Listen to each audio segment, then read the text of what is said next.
Hello bookworms! Today I'm going to be doing my January wrap-up for you. I didn't read as many books in January as I wanted to.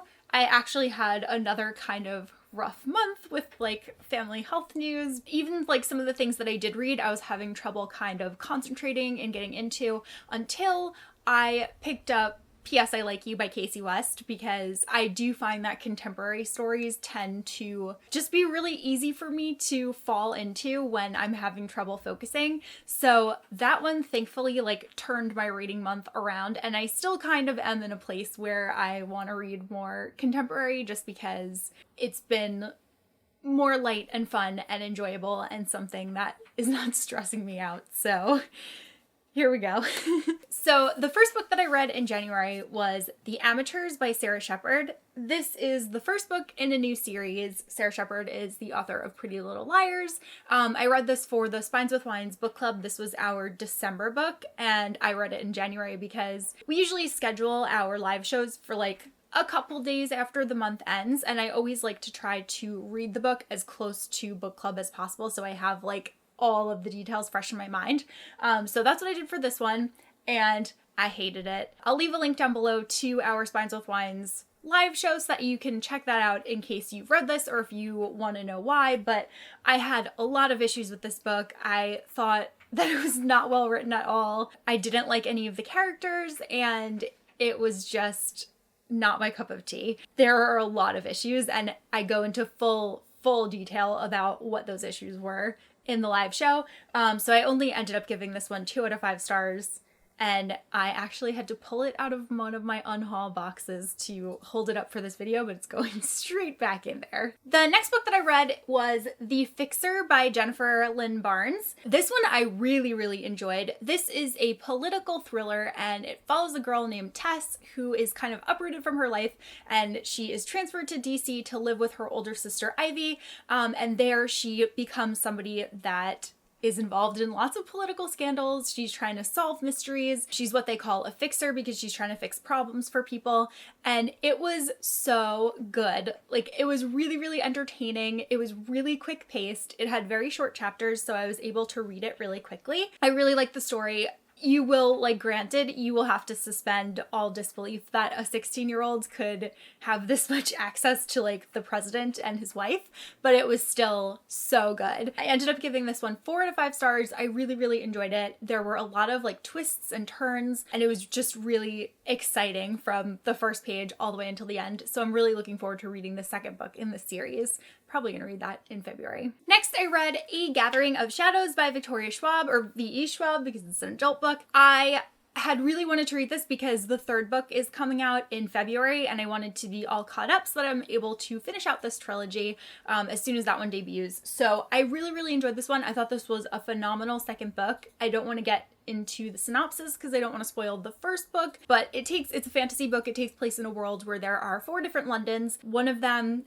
has no magic, one of them has hints of magic, one of them is extremely magical, and it's really interesting. There's this guy Kel who is one of the only people that is able to travel between the different Londons, and I have to say in this book Delilah Bard was my absolute favorite. I really enjoyed her in the first book, but in this one, she was by far my favorite character. I loved her storyline so much. And in the beginning, there is a part where she is with some pirates, and that's probably some of my favorite pirate scenes ever. It was so enjoyable to read. I really loved it. There was also a games element to this book that was really exciting, but other than that, I'm not going to say too much about it. And overall, I really enjoyed it, so I gave this one 4 out of 5 stars. Next, I read P.S. I Like You by Casey West. As I was saying in the beginning, it is a book that really pulled me out of a kind of slumpy feeling that I was having. I really enjoyed this one. It's about a girl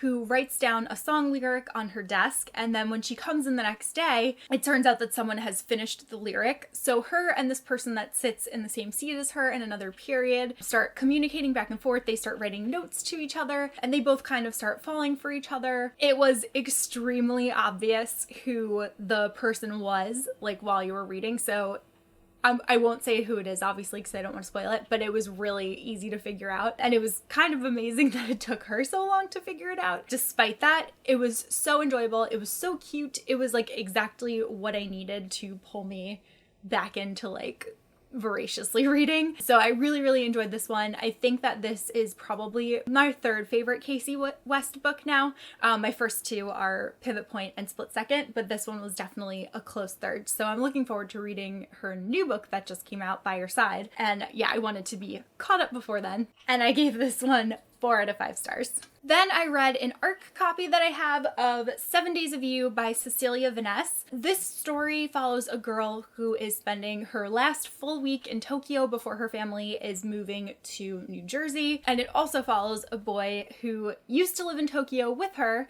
and he got kicked out of his boarding school, so he moves back to Tokyo, and it's his first week back during her final week there. And I wanted to read this so badly, obviously, because I love like everything Japanese. And I'm sad to say that I was really disappointed by this one.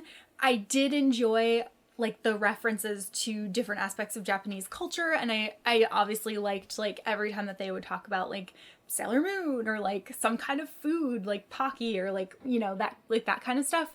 That was really enjoyable to just see those like little things pop up. But I honestly just did not like any of the characters in this book. They were written very immature, and not only that, like I just had a lot of issues with the whole storyline, and it was kind of boring, and I think I can see like what the author was trying to do, but it just wasn't executed well. I liked that it was told with a countdown style. I thought that that was cute, but overall I really didn't enjoy this one. It's not something that I would ever reread. It was really only okay, so I ended up giving this one 3 out of 5 stars. Then I finally read 3 Dark Crowns by Kendara Blake, and this was one of my most anticipated from last year. I talked about it like so much, and this was definitely my video of one of the books that I wanted to read in 2017, and I'm so glad that I got to it. I really thoroughly enjoyed it. This is a book about 3 girls who are like the potential next queen of this island. They're triplets. They were all separated at birth and raised in different areas by different people, and it was so much fun. I had heard so many things about how people were confused because there were so many characters, and while there were a lot of characters because you do follow like each girl in the environment that they grew up with, I didn't find it hard to follow. I really enjoyed all of the political aspects of it. That I think is really like what made it so exciting for me. My favorite potential queen is Catherine. I thought that she was amazing. I loved like the whole world with the poisoners. They're super evil and super fun. They were just like so enjoyable to read about. I also actually read this at the same time as Cassie, which was really fun because then we were like going back and forth and talking about it. And I'm just so happy that I finally got to this one.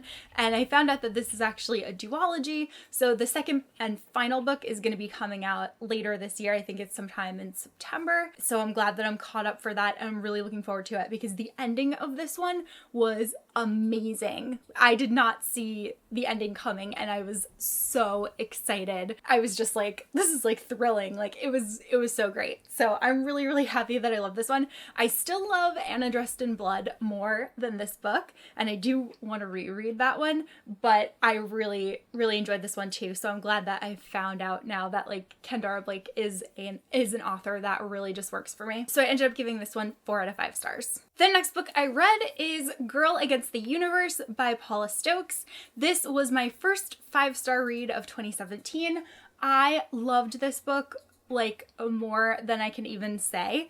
I filmed a full spoiler-free review of this book because I loved it that much. So it follows a girl named McGuire who believes that she is bad luck. She's a survivor of several accidents that she experienced as a child, and from those, she has kind of decided that she's bad luck, and it's just better for her to stay in her room and avoid other people because she doesn't want anyone to get hurt as a result of like being around her. And this book was just so good. She was such a relatable character. Again, talked about it more in my review, but for me, like, she was probably the most relatable YA character that I've ever read about because she also has like the same kind of anxiety that I do. It manifests a little bit differently for her, but it was so enjoyable. And then the really, really good thing about it too is that there is a romance in this book, but it is not at all a story where there is a girl suffering from mental illness who meets a boy and then suddenly everything is fine. It's not that at all. Everything is handled really well. I was just amazed at how this entire book, was executed, and I loved the boy in it. I really just loved everything about it. I gave this one 5 out of 5 stars. Then I read The Careful Undressing of Love by Corey Ann Haydu. I actually have an ARC version of this book, but it came out on January 31st, so it's out now if you are interested in reading it. I was part of the blog tour for this, so I will leave a link down below to my blog post. I did a post about 5 reasons to read this book. I feel like my feelings toward this book are a little bit complicated because there were so many things, so many elements of the book that I really, really loved. It's a magical realism story. It follows a group of girls who live on this street in Brooklyn called Debonair Street, and there's this mysterious, curse surrounding them, and there's just a lot of, eyes and attention on them. The curse is that any guy that any of the girls fall in love with will die, right shortly after the girl falls in love. Almost all of the women on the street are widows, and it tells you in the synopsis, but there is a girl who falls in love and then her boyfriend dies. So prior to that happening, the younger girls didn't believe in this curse and they were all kind of in it together, but now that Delilah's boyfriend passes away, she believes in the curse because now she thinks that, since it happened to her, she thinks that it's real. So there's this kind of separation of feelings now between these friends who were so close-knit before. But it's just really interesting, and everything is kind of perpetuated by the matriarch of the street named Angelica. And it was really interesting. It's a very cult-like society amongst them. They don't cut their hair. They all wear wool. Angelica makes them all wear key necklaces. Lemons play a huge part in it. But Corey Ann Haydu's writing is amazing. I definitely want to read more books by her because I just completely ate up her prose. So the reason that my feelings were complicated is because the first couple of chapters, I was like, whoa, I love this. This is so good. And I really did enjoy it. And I did read it really quickly because her writing is just so pleasurable to consume. But as the book progressed, I didn't really like where the story was going. So that's why my feelings are complicated. I feel like I really, really loved, like I said, I loved so much about it. I just don't think that it was the story for me.